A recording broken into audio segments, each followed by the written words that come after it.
Stewart. Thank you, Mr. Deputy Speaker. Members of the House have laid out with enormous ingenuity the complexity of this situation. We've heard about everything from Turkey almost to Turkmenistan. But in the end, I think this is a relatively simple motion. And I believe that we should be supporting the Prime Minister, the Deputy Prime Minister, and the Leader in the Opposition in the decision that they are making, for two reasons.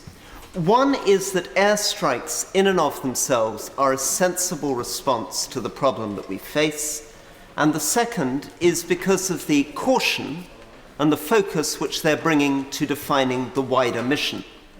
Airstrikes are sensible, I feel, because, as I discovered with the Honourable Member for Stratford-upon-Avon, when we were standing on the front line looking at the Islamic State, it was very clear that essentially what had happened is an advance across open desert territory, using Humvees, using artillery, had been driven back quite easily with airstrikes. Those US airstrikes 3-4 weeks ago achieved the result of preventing people from taking Erbil, achieved the result of ensuring that 450,000 refugees currently located inside Kurdistan were protected from the advance of the Islamic State. If nothing else is achieved, that containment is worthwhile, and the Royal Air Force's participation in that is not simply legal, but it is moderate.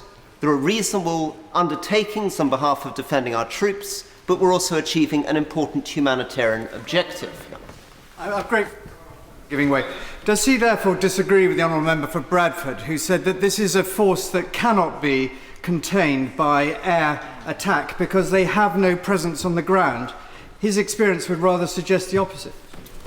This is a very, very good question. The answer, of course, is that outside the heartland of the Islamic State, which are basically the Sunni areas of eastern Syria and western Iraq, they're very vulnerable.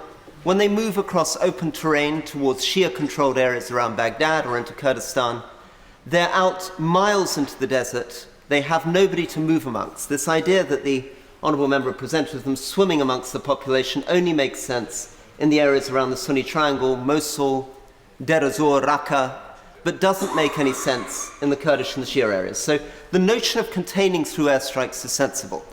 The second bigger issue, though, because I think almost everybody in the House has agreed to vote for these airstrikes, is the much bigger issue of destroying the Islamic State. And here, what has been very impressive in this debate is the caution which has been shown in making promises about our ability to do that.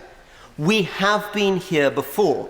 These people that we are fighting in Western Iraq are very, very similar to Al-Qaeda Iraq, who we fought between 2007 and 2009, and we are facing an increased, exaggerated version of the same problem.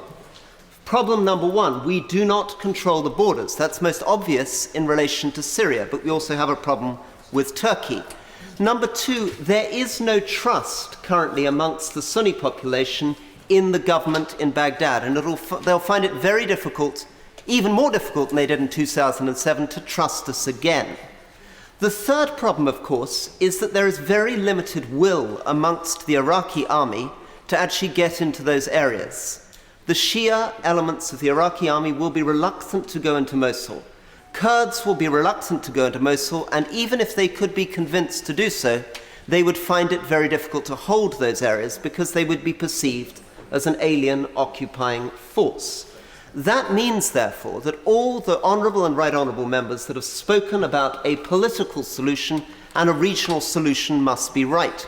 But we cannot underestimate the difficulty of that. At the heart of this problem is the fact that most... Yes? I'm grateful to him for giving way. What does he say to the honourable member, our honourable friend for Gravesham, who was quoted in The Guardian this morning, saying, you start bombing, and you are bombing exactly the people you're going to need to get rid of ISIS? He was referring to the Iraqi Sunni tribesmen. I think it's a good challenge. The answer is that airstrikes need to be focused on containing advance out of the Islamic State territories primarily, and secondly, targeted attacks against terrorist locations, but they cannot be the platform or the foundation of a counterinsurgency strategy. That needs to come from the region. So just to move towards an end, the fundamental problem is, of course, that the Sunni states in the region believe that the Islamic State is an opponent of Iran. This is, in the end, to do with suspicions between the Sunni states and Iran. And as we have heard today, it doesn't matter how many planes we see flying around, the reality remains that Turkey has not yet committed to engaging in this. This is vital. Turkey has not yet committed to engaging. We still see financial flows coming out of the Gulf directly into the Islamic State. And unless we can find a way of beginning to get those structures in place, those structures which involve, firstly, trust between Iran and those other actors, secondly, some trust from the Sunni people on the ground in the future of their states, we have no future there. And that is not a military problem, it's a diplomatic and political problem. And therefore the challenge for the Prime Minister and the Deputy Prime Minister is to put those planks in place. If we're serious about these things, we have the Arabists, we could get the money. People are worried about the budget for this. The Gulf states would write the check. They would write a 50, 100 million pound check to finance the teams to do that.